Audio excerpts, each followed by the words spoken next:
Good morning all. Last class हम लोग mesomeric effect start कर चुके थे, जिसमें मैंने आपको प्लस एम और माइनस एम के कुछ ग्रुप्स भी लिखवा दिए थे।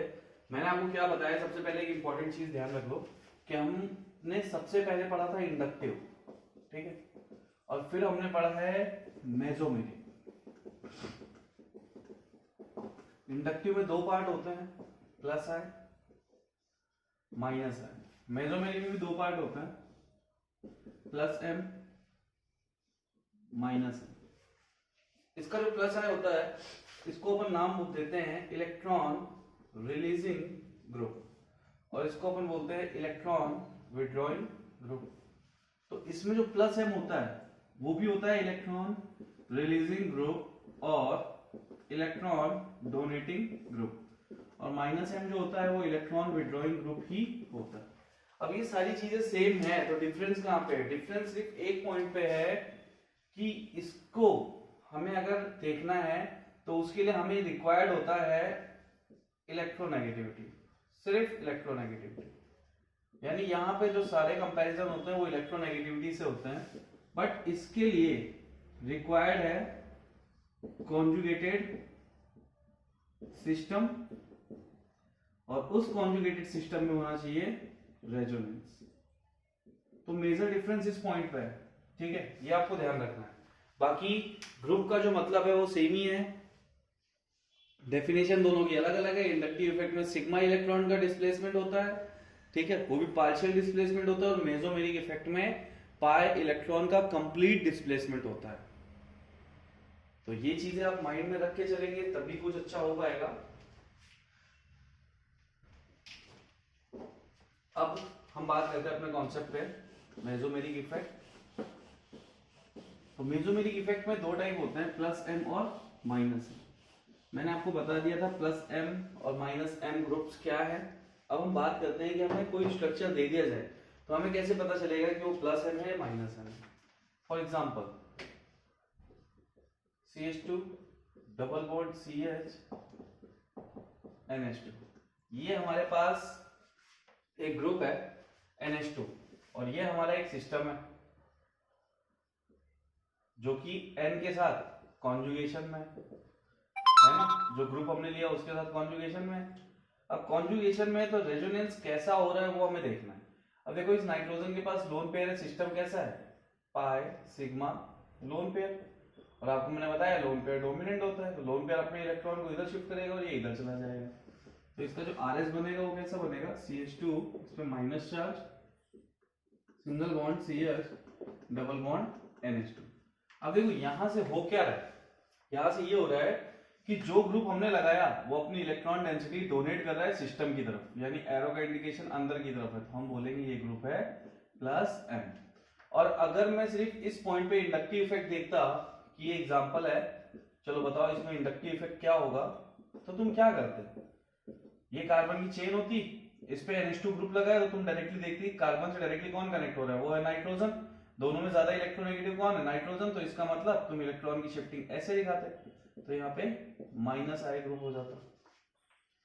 तो ये कॉन्सेप्ट है, यानी ये प्लस एम दिखा रहा है और प्लस एम के साथ माइनस आई भी दिखा रहा है, तो हम दोनों चीजें साथ में लेके सॉल्व करेंगे। तो कोई अगर इलेक्ट्रॉन डेंसिटी को डोनेट करे तो वो प्लस एम है, ठीक है, और कोई इलेक्ट्रॉन डेंसिटी बाहर निकाल के ले जाए सिस्टम में से तो वो माइनस एम होगा।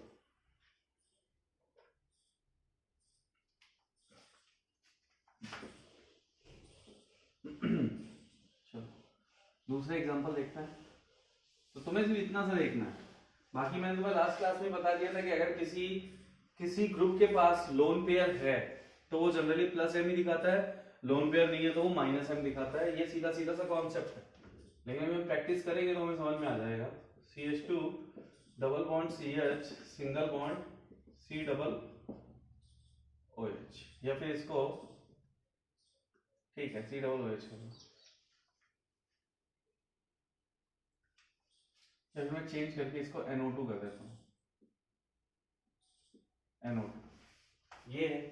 अब इस केस में क्या होता है, नाइट्रोजन पे पॉजिटिव चार्ज होता है और इस पे नेगेटिव चार्ज होता है।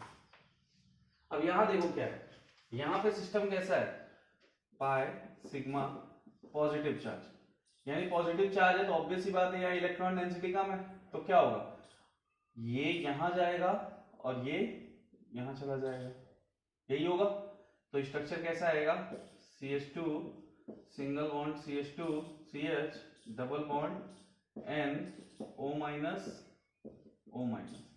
और इस पे आ जाएगा पॉजिटिव चार्ज। अब इस केस में देखो इलेक्ट्रॉन डेंसिटी ग्रुप के पास जा रही है, यानी इलेक्ट्रॉन डेंसिटी सिस्टम से बाहर जा रही है, तो ये क्या दिखाएगा -N। और अगर मैं इंडक्टिव पूछता तो कार्बन से डायरेक्टली नाइट्रोजन और मैंने आपको बताया कि NO2 सबसे ज्यादा -I दिखाने वाला ग्रुप है। तो यहाँ पे दो इफेक्ट कौन सा जनरेट हो रहा है, -M और -I।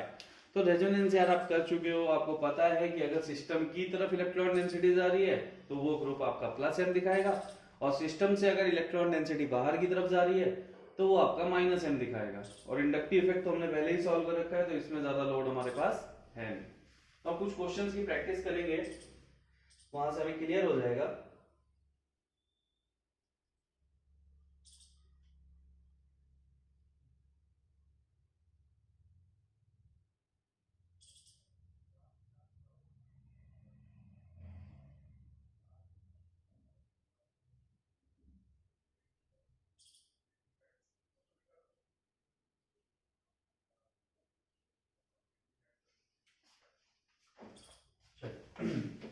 नेक्स्ट एग्जांपल लेते हैं।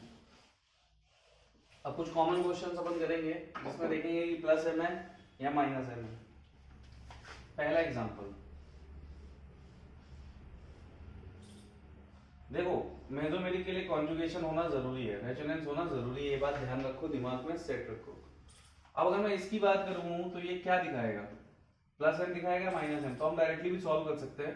हमें सिर्फ ये देखना है कि ये पूरा सिस्टम जो है ये कॉन्जुगेटेड सिस्टम हो जाएगा, कॉन्जुगेटेड सिस्टम, ये इस पे ग्रुप लगा हुआ है और इस ग्रुप का हमें नेचर बताना है, ये +M है या -M। तो कभी सिस्टम का नेचर हम नहीं बताते, हम उस पे लगे हुए ग्रुप का ही नेचर बताते हैं। अब मैं जरा सा नोटिस करूं तो क्या ऑक्सीजन पे कोई लोन पेयर है, सबसे पहले मैं क्या चेक करूंगा कि ऑक्सीजन पे कोई लोन पेयर है क्या। तो मुझे पता चलता है कि हाँ इसके पास 2 लोन पेयर हैं। अब 2 लोन पेयर है तो सिस्टम कैसा हो जाएगा, lone pair sigma pi bond, lone pair उतर के नीचे की तरफ आएगा और ये पाई बॉन्ड शिफ्ट करेंगे, यानी ये स्ट्रक्चर कैसा होने वाला है, ये स्ट्रक्चर होगा कि लोन पेयर उतर के नीचे आया, ठीक है, और ये चला गया नेगेटिव चार्ज में, ये ऐसे और ये ऐसे। अब इतनी सी चीज, अब इसके बाद रेजोनेंस तुम कंटिन्यू कर सकते हो, बट हमें जो चाहिए था वो मिल गया। हमें क्या चाहिए था कि इलेक्ट्रॉन डेंसिटी किसकी तरफ मूव कर रही है, तो इलेक्ट्रॉन डेंसिटी सिस्टम की तरफ मूव कर रही है, और सिस्टम की तरफ मूव कर रही है इसका मतलब ये दिखाएगा +M। और इंडक्टिव में देखो तो इस कार्बन से डायरेक्टली कनेक्ट है oxygen, oxygen is a highly electronegative element, तो इसका इंडक्टिव होगा -I, तो +M। अब देखो मेसोमेरिक के हिसाब से ये इलेक्ट्रॉन डोनेटिंग ग्रुप है, लेकिन इंडक्टिव के हिसाब से ये इलेक्ट्रॉन विड्रॉइंग ग्रुप है, तो ये चेंजेस आ जाते हैं यहाँ पे, ठीक है। बट ओवरऑल हमें क्या देखना था, हमें तो ये देखना था कॉन्जुगेटेड सिस्टम से इलेक्ट्रॉन डेंसिटी ग्रुप लेके जा रहा है या ग्रुप कॉन्जुगेटेड सिस्टम को इलेक्ट्रॉन डेंसिटी दे रहा है। तो हमें क्या मिला कि OH का लोन पेयर सिस्टम में उतर के आ रहा है, विच मींस कि वो इलेक्ट्रॉन डोनेट कर रहा है, तो वो +M है। चलिए नेक्स्ट एग्जांपल है,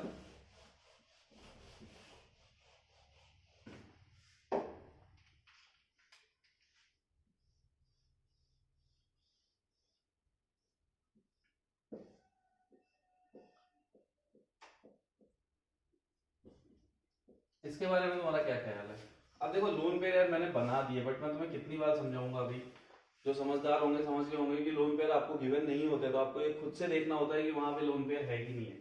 अब देखो यहाँ ऑक्सीजन पे लोन पेयर है अगेन, अभी क्या करेगा, इलेक्ट्रॉन डेंसिटी को यहाँ लेके आएगा और ये इधर मूव कर जाएगा, विच मीन्स इलेक्ट्रॉन डेंसिटी उतर के सिस्टम की तरफ आ रही है, तो इसका इफेक्ट क्या होगा, +M, और इंडक्टिव इसका होगा -I, क्योंकि कार्बन से डायरेक्टली कौन कनेक्ट है, ऑक्सीजन, तो ऑक्सीजन इलेक्ट्रॉन डेंसिटी को बाहर लेके जाएगा जब हम बात कर रहे होंगे इलेक्ट्रोनेगेटिविटी की या फिर इंडक्टिव इफेक्ट की। बट हम जब बात कर रहे होंगे मेसोमेरिक की, तो मेसोमेरिक में इलेक्ट्रॉन लोन पेयर उतर के सिस्टम की तरफ मूव करेगा।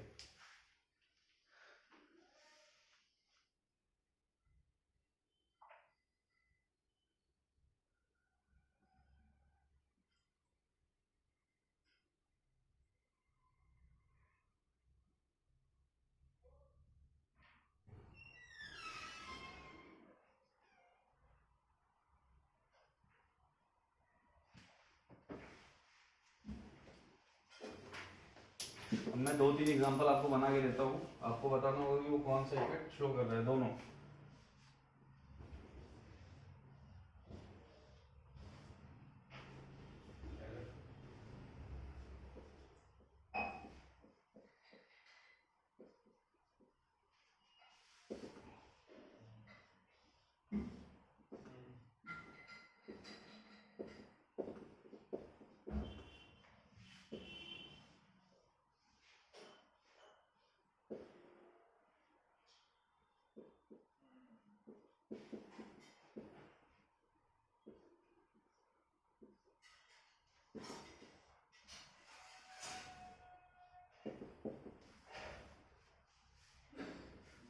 चार एग्जांपल मैंने आपको बना के दे दिया। अब चारों एग्जांपल में आपको बताना है कि कौन सा इफेक्ट शो हो रहा है। तो आप लोग वीडियो पॉज कर लो और जल्दी से इसको सॉल्व कर लो।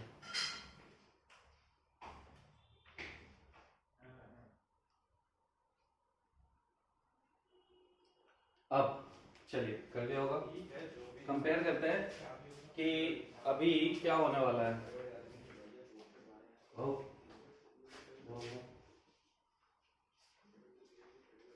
ठीक है, तो देखो स्ट्रक्चर नंबर 1, सबसे पहले इस कार्बन से, इस सिस्टम से कनेक्ट होने वाले एटम पे देखो लोन पेयर है क्या, तो ऑक्सीजन है तो ऑक्सीजन में लोन पेयर होगा, मतलब लोन पेयर नीचे उतर के आएगा, ये इधर जाएगा तो ग्रुप दिखाएगा +m और इंडक्टिव दिखाएगा -i। अच्छा, मैंने आपको बताया था कि अगर +m और -i एक साथ लग रहे हैं, note if +m and -i operates at the same time, then +m is dominant over -i। यानी उस केस में हम इसका क्या देखेंगे, +m वाला सीक्वेंस देखेंगे। यानी हम इसमें ये देखेंगे कि अगर ये -i और +m दोनों लगा रहा है तो हम प्रेफर किसको करेंगे, हम यही बोलेंगे कि इस पे +m है, -i को हम निगलेक्ट करेंगे। ठीक है, यहाँ पे एक एक्सेप्शन है, एक्सेप्ट हेलोजेंस। बस हेलोजेंस नहीं होने चाहिए। अगर हेलोजन आ गए तो in case of halogen, in case of halogen के केस में क्या होगा, -i is dominant over +m। तो उस केस में तो -i के अकॉर्डिंग उस ग्रुप को डिफाइन करोगे, ना कि +m के अकॉर्डिंग। चलिए, तो पहले में +m है, -i। दूसरे को देख लेते हैं, नाइट्रोजन लगा हुआ है तो नाइट्रोजन पे भी लोन पेयर होता है, ये भी उतर के नीचे आएगा, ये इधर चला जाएगा। ऑब्वियस सी बात, ये भी +m दिखा रहा है और इसका +m डोमिनेंट ओवर -i। इसकी बात करो तो इससे डायरेक्टली कनेक्ट हो रहा है कार्बन, और इस कार्बन ने 4 बॉन्ड बना रखे, मतलब इसके पास कोई लोन पेयर नहीं है। अब लोन पेयर नहीं है तो ऑक्सीजन, यहाँ पे क्या लगे हुए, ऑक्सीजन, तो ये ऑक्सीजन इलेक्ट्रॉन डेंसिटी को बाहर लेके जाएंगे। यानी इस बार सिस्टम से इलेक्ट्रॉन डेंसिटी जाएगी, ना कि सिस्टम को इलेक्ट्रॉन डेंसिटी मिलेगी। तो इस केस में ये है -m और -m के साथ क्या लगा रहा है, -i, तो दोनों सेम ही ग्रुप है, तो -i dominant over -m, always dominant over -i, इसमें कोई एक्सेप्शन नहीं है। ये देखो इस रिंग पे OH लगा हुआ है, बट क्या ये रिंग कॉन्जुगेशन में है, क्या ये किसी टाइप का कोई कॉन्जुगेटेड सिस्टम है, नहीं है, नो m इफेक्ट, इस पे किसी भी टाइप का m इफेक्ट नहीं होगा, इस पे सिर्फ और सिर्फ इंडक्टिव है, और इंडक्टिव में कौन सा है, तो ये सिर्फ -i दिखा रहा है और कुछ नहीं दिखा रहा, मेसोमेरिक तो दिखाई नहीं रहा है, इसमें मेसोमेरिक का कोई कॉन्सेप्ट है ही नहीं। क्यों, क्योंकि आपका जो सिस्टम आपने लिया है वो रेजोनेंस में है ही नहीं, पार्टिसिपेट ही नहीं कर रहा है।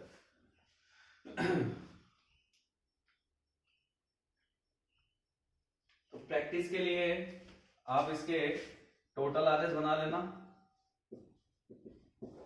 इसके भी और इसके भी। आपको सिर्फ ग्रुप के बेस पे देखना है। ग्रुप के बेस पे मैंने आपको दिखा दिया कि इलेक्ट्रॉन डेंसिटी अगर सिस्टम के पास, कॉन्जुगेटेड सिस्टम के पास जा रही है तो +m, और कॉन्जुगेटेड सिस्टम से बाहर की तरफ जा रही है तो -m।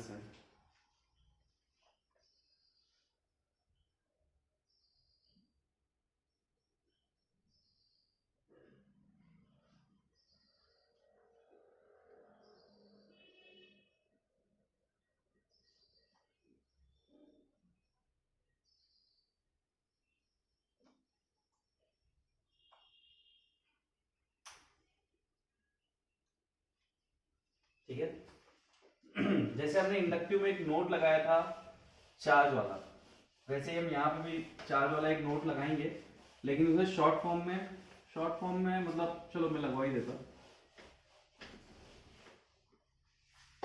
नोट क्या है? If a group contains positive charge on it, then it show minus m effect. अगर किसी ग्रुप पे पॉजिटिव चार्ज है तो वो क्या दिखाएगा? Minus M. If a group contains negative charge on it, then it show plus m effect। Same inductive effect की तरह ही है, बस डिफरेंस सिर्फ इतना है कि यहाँ पे जो भी चीजें हो रही है वो थ्रू कॉन्जुगेटेड सिस्टम हो रही है, थ्रू रेजोनेंस हो रही है, और वहां जो भी हो रहा था उसमें ऐसा कोई भी सिस्टम रिक्वायर्ड नहीं था, ऐसी कोई भी चीज रिक्वायर्ड नहीं थी। इंडक्टिव इफेक्ट में सिग्मा इलेक्ट्रॉन का डिस्प्लेसमेंट होता है, वो भी पार्शियली, और यहाँ पे पाई इलेक्ट्रॉन का डिस्प्लेसमेंट होता है, वो भी कंप्लीटली। पाई इलेक्ट्रॉन पूरे के पूरे शिफ्ट होते हैं, ठीक है। तो ये डिफरेंसेस आपको माइंड में रख के चलना है।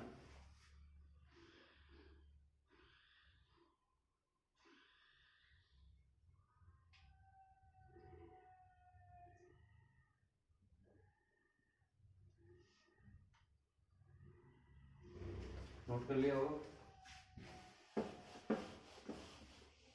फॉर एग्जाम्पल, अगर मैं बेंजीन रिंग ले रहा हूं और उस पर मैं O माइनस लगा रहा हूं, इसको हम नाम देते हैं फिनॉक्साइड आयन। इसका नाम होता है फिनॉक्साइड आयन। अब देखो निगेटिव चार्ज, अब ये कॉन्जुगेटेड सिस्टम, ये ग्रुप पे निगेटिव चार्ज उतर के नीचे आएगा, ये इधर जाएगा, मतलब इलेक्ट्रॉन डेंसिटी सिस्टम की तरफ मूव कर रही है, तो इसका एक रेजोनेंस बना के दे देता। ऐसा हो रहा है ना ऐसा।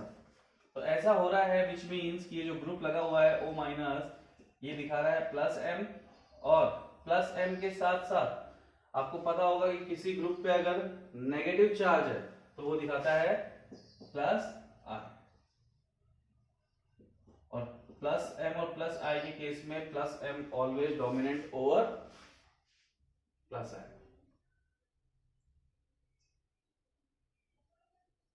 तो ये था फिनॉक्साइड आयन जिसमें नेगेटिव चार्ज था, नेगेटिव चार्ज मतलब प्लस m दिखाएगा और प्लस i दिखाएगा, नाम है फिनॉक्साइड आयन। सेकेंड एग्जांपल है बेंजीन रिंग, उस पे लगा देता हूं NO2, plus charge minus charge. अब जो ग्रुप डायरेक्टली कनेक्ट हो रहा है उसमें पॉजिटिव चार्ज है, तो हम बिना सोचे समझे बोल सकते हैं कि ये माइनस m दिखा रहा है और उसके साथ साथ माइनस i भी दिखा रहा है, क्योंकि माइनस i में भी यही था जिसपे पॉजिटिव चार्ज होगा वो। अब माइनस i क्यों दिखा रहा है? क्योंकि देखो यहाँ से इस कार्बन से इलेक्ट्रॉन डेंसिटी जाएगी और इस पॉजिटिव चार्ज को रिमूव करने की कोशिश करेगी, और रेजोनेंस के थ्रू देखो तो ये इलेक्ट्रॉन डेंसिटी ऐसे मूव करेगी, समझे? तो माइनस m माइनस i, यानी सिस्टम से बाहर की तरफ अगर एरो दिख रहा है तो वो ऑलवेज माइनस m को इंडिकेट करेगा, और ग्रुप से सिस्टम की तरफ इंडिकेशन आ रहा है तो वो प्लस m को इंडिकेट करेगा। अब मेरे हिसाब से आप लोग समझ गए होंगे इन चीजों को अच्छे से, तो कुछ क्वेश्चंस मैं आपसे ही करवा के देख लेता कि आपको समझ में आया है कि नहीं आया है, क्लियर हो जाएगा। चलिए मैं कुछ ग्रुप लिख देता जिसे आपको बताना होगा।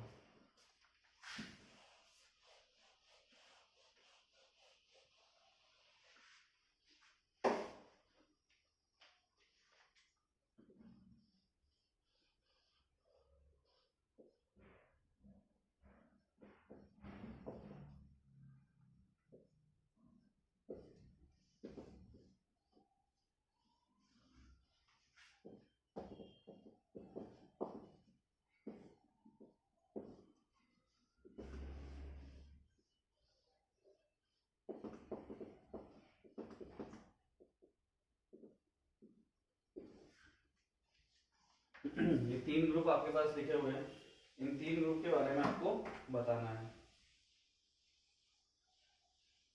या फिर और चाहते हो तो और लिख देता हूँ।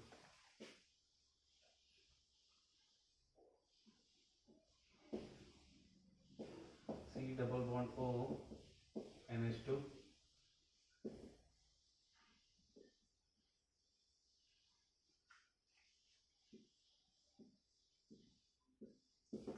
C ट्रिपल बॉन्ड N,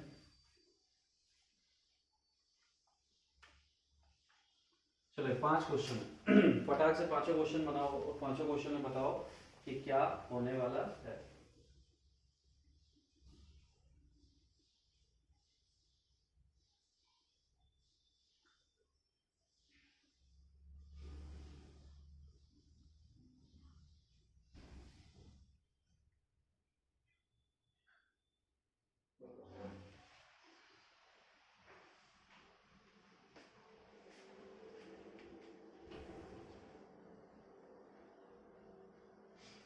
जल्दी से आप लोग आंसर दीजिए, इसमें क्या होने वाला है, कौन ज़्यादा स्टेबल निकले।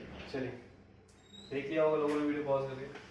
पहले स्ट्रक्चर में आते हैं, कोई लोन पेयर है कार्बन पे, नहीं है, कोई पॉजिटिव कोई नेगेटिव चार्ज है, नहीं है, इसका मतलब इलेक्ट्रॉन डेंसिटी बाहर की तरफ मूव करेगी तो ये दिखाएगा माइनस है। और आई भी कौन सा होगा, minus I, because of oxygen, इस ग्रुप पे जो ऑक्सीजन लगा है उसकी वजह से माइनस आई हो जाएगा। यहाँ देखो कार्बन पे कोई लोन पेयर नहीं है, लोन पेयर के साथ साथ यहाँ पे कोई भी पॉजिटिव या निगेटिव चार्ज भी नहीं है, तो जब लोन पेयर नहीं होगा तो ऑब्वियस सी बात है इलेक्ट्रॉन डेंसिटी बाहर की तरफ मूव करेगी, माइनस एम, और माइनस एम के साथ साथ माइनस आई दिखा रहा है ये। सेम केस इसमें भी कोई लोन पेयर नहीं है, minus M dominant over minus I. इस केस में भी कोई लोन पेयर नहीं है, minus M dominant over minus I. आपको ये तो पता चल गया सिस्टम से डायरेक्टली कार्बन कनेक्ट हो तो electron density generally minus M ही दिखाती है। तो सारे के सारे एग्जांपल माइनस एम और माइनस आई के थे, और minus M always dominant over minus I. Inductive से मेसोमेरिक ज्यादा प्रेफर किया जाता है, बस एक ही कंडीशन है, जब प्लस एम और माइनस आई आते हैं तो प्लस एम डोमिनेंट तो होता है, लेकिन इन केस ऑफ हेलोजन्स वो डोमिनेंट नहीं होता। तो अभी अपन जो एग्जांपल लेंगे वो हेलोजन के ही लेंगे, ठीक है। तो ये थे सारे के सारे एग्जांपल्स जिसमें आपने देखा कि सब के सब माइनस एम और माइनस आई ही शो कर रहे थे। तो यार देखो सिंपल सी चीज है, मेसोमेरिक बताना है या तो लोन पेयर होना चाहिए या सिस्टम पे पॉजिटिव चार्ज होना चाहिए, बस।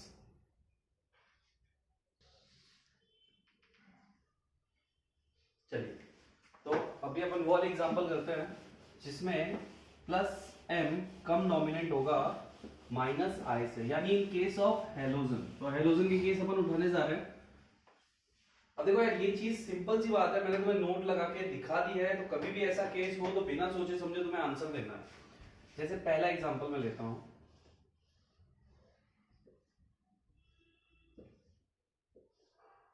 एफ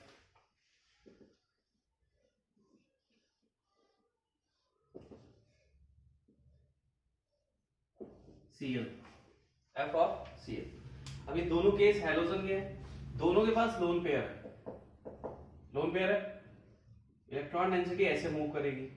इसमें भी सेम केस है, इलेक्ट्रॉन डेंसिटी ये भी प्लस एम दिखा रहा है, ये भी प्लस एम दिखा रहा है, क्योंकि डायरेक्टली कनेक्ट होने वाले के पास लोन पेयर है। लेकिन उसके साथ साथ ये माइनस आई भी दिखा रहा है, और इस केस में minus I is dominant over plus M, यानी प्लस एम पे माइनस आई डोमिनेंट होगा।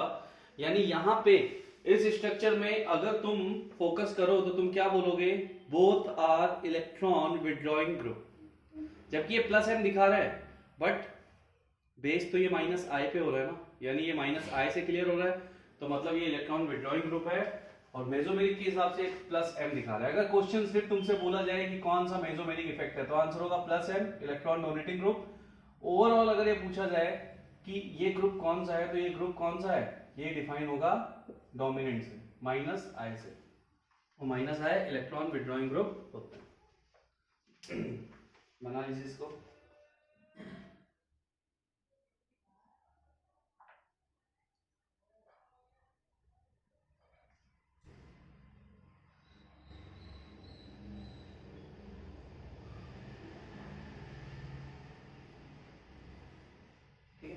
अब मैं बात करूं Cl की, तो देखो Cl प्लस एम भी दिखाता है, माइनस आई भी दिखाता है और माइनस एम भी दिखा सकता है। माइनस एम क्यों दिखा सकता है?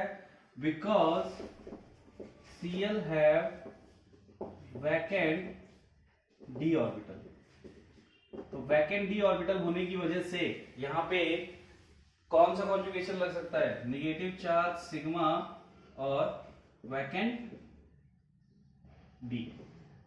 नेगेटिव चार्ज सिग्मा और वैकेंट डी का केस भी यहाँ पे हो सकता है। तो अगर Cl को इलेक्ट्रॉन डेंसिटी रिंग प्रोवाइड करना चाहेगा तो Cl उसे रख भी सकता है। क्यों? क्योंकि उसके पास वैकेंट डी ऑर्बिटल है, वहां पे इलेक्ट्रॉन जा सकता है। ठीक है, तो ये चीज आपको ध्यान रखनी है और कुछ भी नहीं। नेक्स्ट एग्जांपल हम ले रहे हैं। ठीक है, तो यहां से क्लियर हो गया होगा। अब मैं एक एग्जांपल और ऐसा ही ले रहा हूं जिसमें वैकेंट डी का केस आएगा। तो कभी अगर क्वेश्चन में दिया हो, चलो एक एग्जांपल और लेते हैं पहले।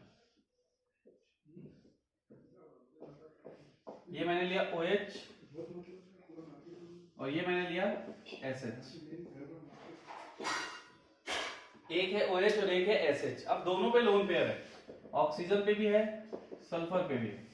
दोनों इलेक्ट्रॉन डेंसिटी नीचे की तरफ प्रोवाइड करेंगे, ये भी इलेक्ट्रॉन डेंसिटी नीचे की तरफ प्रोवाइड करेगा। यहां पे होगा प्लस एम जो कि डोमिनेंट होगा, माइनस आई पे हम ऑलरेडी देख चुके हैं क्योंकि ये हेलोजन का केस नहीं है। यहां पे भी है प्लस एम जो कि डोमिनेंट है माइनस आई के। सल्फर कार्बन में सल्फर ज्यादा इलेक्ट्रोनेगेटिव है तो माइनस आई, बट सल्फर के पास सल्फर ऑल्सो है वैकेंट डी। तो वैकेंट डी ऑर्बिटल होने की वजह से ये माइनस एम भी शो कर सकता है। तो ऑप्शन में अगर सिर्फ प्लस एम दिया हो तो ठीक है, minus M plus M both दिया हो तो आप बोथ पे टिक करोगे इन केस में। ठीक है, और अगर प्लस एम माइनस एम अलग अलग दिया हो तो आप रेजोनेंस के अकॉर्डिंग देखोगे कि इलेक्ट्रॉन डेंसिटी सिस्टम के पास जा रही है तो प्लस एम होगा।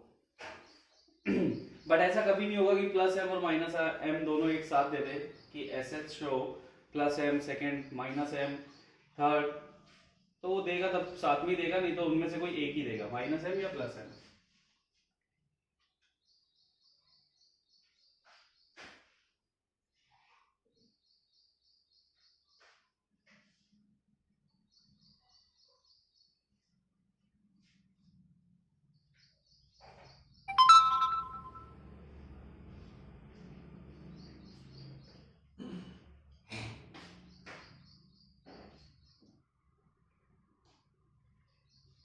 अब एक तो एग्जांपल में स्पेशल एग्जांपल है जिसे आपको माइंड में रखना है। ठीक है, तो वो देख लो। अगर दो बेंजीन रिंग आपस में कनेक्टेड है, दो बेंजीन रिंग आपस में कनेक्टेड है,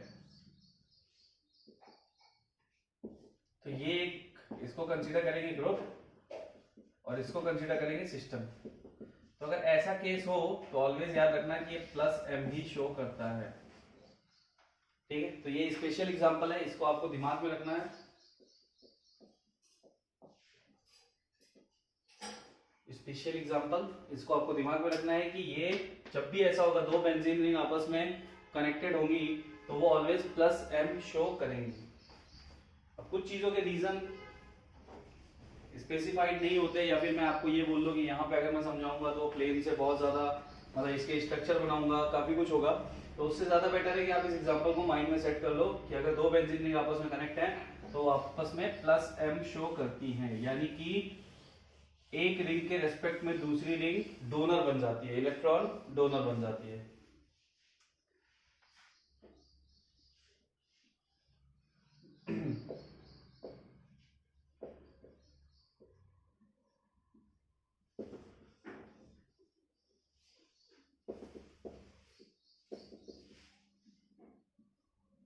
चलिए इस एग्जांपल में दोनों के ऊपर पॉजिटिव चार्ज है।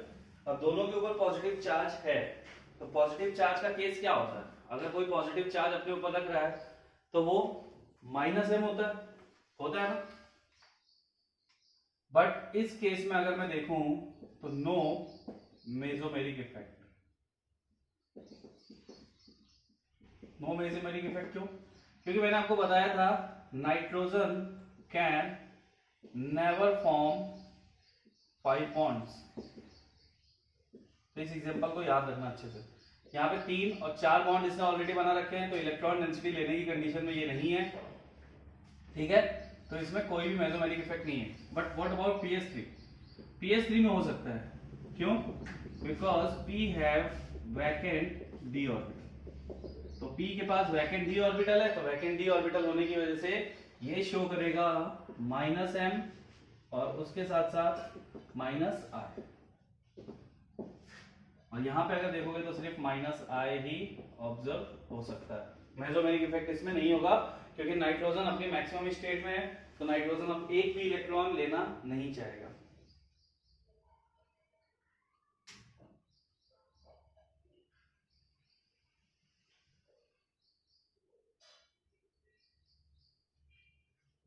ठीक है, तो ये थे आपके +m और -m के सारे एग्जांपल्स।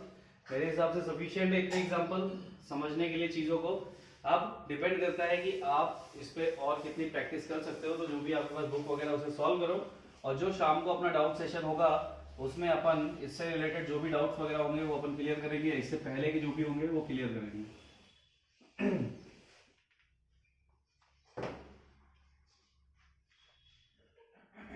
नेक्स्ट हेडिंग है stability of RS। Stability of RS मतलब रेजोनेटिंग स्ट्रक्चर्स। तो हम रेजोनेटिंग स्ट्रक्चर्स की स्टेबिलिटी की बात करने जा रहे हैं। देखो, रेजोनेंस जो स्ट्रक्चर करते हैं उसमें 2 टाइप की स्टेबिलिटी होती है। एक होता है स्टेबिलिटी ऑफ RS। जब हम एक ही स्ट्रक्चर के 2 RS को कंपेयर करते हैं तो वो भी एक टाइप का स्टेबिलिटी कंपैरिजन होता है। और एक होता है स्टेबिलिटी ऑफ RH। अब RH अगर है, RH मैंने बोल दिया स्टेबिलिटी ऑफ RH, और 2 RH है, तो इसका मतलब 2 RH तो 2 डिफरेंट मॉलिक्यूल के होंगे। एक मॉलिक्यूल के 2 RH तो फॉर्म हो नहीं सकते। तो RH के केस में हमें अलग देखना है, RS के केस में हमें स्टेबिलिटी का अलग पढ़ना है। तो हम पहले कौन सा पढ़ रहे हैं, यानी कि सेम स्ट्रक्चर के 2 या 2 से ज्यादा RS दिए हुए हैं, यानी एक ही मॉलिक्यूल है उसके 2 से ज्यादा RS हैं, तो उसकी स्टेबिलिटी कैसे कंपेयर की जाएगी ये हम पढ़ने जा रहे हैं। और 2 डिफरेंट मॉलिक्यूल्स हैं, उनकी स्टेबिलिटी हम अभी नहीं देख रहे, वो बाद में देखेंगे। तो इसमें कुछ पॉइंट है, पॉइंट वाइज लिखना हमें। पहला पॉइंट है स्टेबिलिटी ऑफ RS में आपको कुछ चीजें याद रखनी। पहला है न्यूट्रल स्ट्रक्चर या फिर neutral RS is more stable then charged RS। यानी जो RS न्यूट्रल होगा वो चार्ज वाले से ज्यादा स्टेबल होगा। फॉर एग्जांपल मैं एग्जांपल लेता हूँ, C single bond C double bond C single bond C double bond C। ये इसमें रेजोनेंस कैसे होगा, ये ऐसे जाएगा, C single bond C double bond C single bond C negative charge C double bond C। अब क्या होगा, ये नेगेटिव चार्ज यहाँ जाएगा, ये यहाँ चला जाएगा, यही होगा ना। तो यहां से जो उठा positive charge C, positive charge as it is, single bond C double bond C single bond C, ये हो गया। अब इसके 3 RS बने हैं, तो 3 RS में से अगर मैं कंपेयर करूं तीनों को, तो फर्स्ट वन इज न्यूट्रल। तो सबसे ज्यादा स्टेबल फर्स्ट वाला होगा, न्यूट्रल वाला। ये दोनों चार्ज हैं, तो ये दोनों आपके न्यूट्रल वाले से लेस स्टेबल होंगे। अब इनका कंपैरिजन कैसे होगा ये मैं आपको आगे बताऊंगा, बट अभी आपको मुझे क्या बताना था कि एक चार्ज है जिसमें पॉजिटिव नेगेटिव चार्ज दिख रहा है, और एक न्यूट्रल है, तो आपका न्यूट्रल वाला ऑलवेज ज्यादा स्टेबल होगा। तो एग्जांपल भी हमने थोड़ा बड़ा ले लिया, छोटा कर लेते हैं इसको। इस एग्जांपल को हम इतना रखते हैं तो आपको और ज्यादा अच्छे से समझ में आ जाएगा। ये है ब्यूटाडाइन, ठीक है। इसमें क्या होगा, ये हो गया। तो ये है न्यूट्रल और ये है चार्ज जिसमें पॉजिटिव नेगेटिव चार्ज दिख रहा है। तो हम क्या बोलेंगे, अगर मैं इसको नाम दे रहा हूं 1, इसको दे रहा हूं सेकंड, तो 1 इज मोर स्टेबल देन पहला पॉइंट स्टेबिलिटी ऑफ रेजोनेंस का।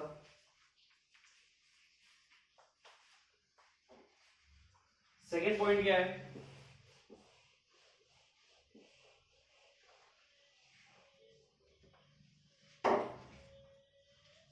सेकेंड है RS having more number of sigma bond will be more stable। वो स्ट्रक्चर जिसमें ज्यादा सिग्मा बॉन्ड होंगे वो ज्यादा स्टेबल होगा। अगेन मैं सेमी एग्जांपल लेके भी आपको समझा सकता हूं।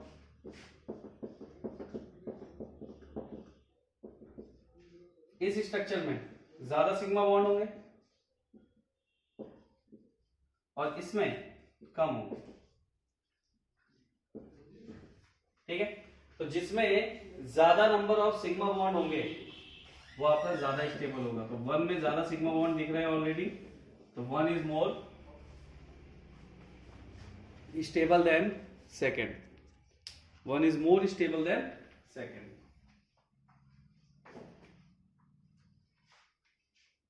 नोट कीजिए इसे।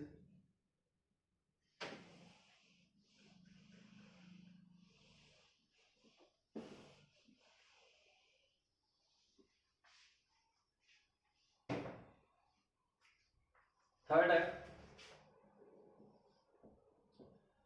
if negative charge is present at more electronegative atom